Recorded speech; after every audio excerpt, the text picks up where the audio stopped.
आदर्श मल्हार बहुजन सेना all इंडियाचे संस्थापक अध्यक्ष कविताताई व अभिलाल दादा देवरे गेल्या 25 ऑगस्ट ते 9 सप्टेंबर पर्यंत अभिलाल दादा स्वतः सर्व धर्म समभाव तरुण पिढीच्या भविष्यासाठी आणि माझे लाडके भाऊ लाडक्या बहिणी यांच्या रोजगारासाठी अन्नत्याग 16 दिवस उपोषण केलं।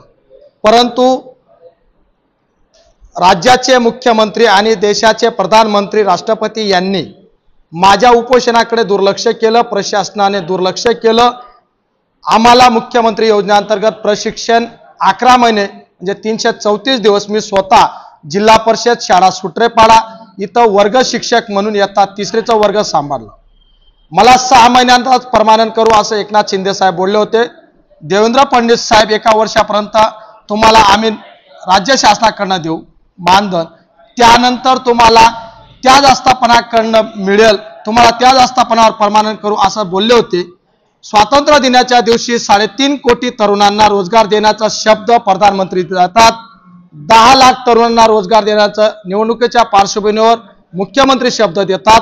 1,34,000 तरुणांना त्यांनी प्रशिक्षण दिलं। मग आता प्रशिक्षण नंतर आम्ही करायचं तरी काय?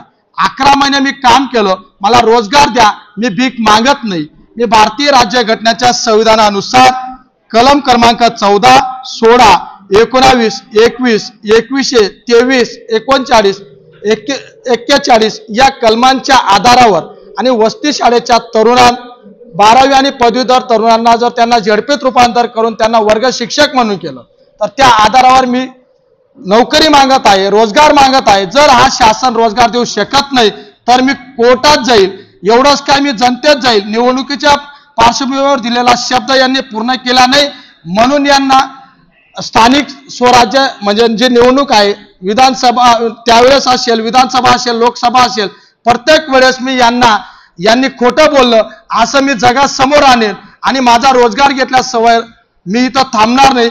एवढंच बोलतो। जय हिंद, जय भारत, जय संविधान।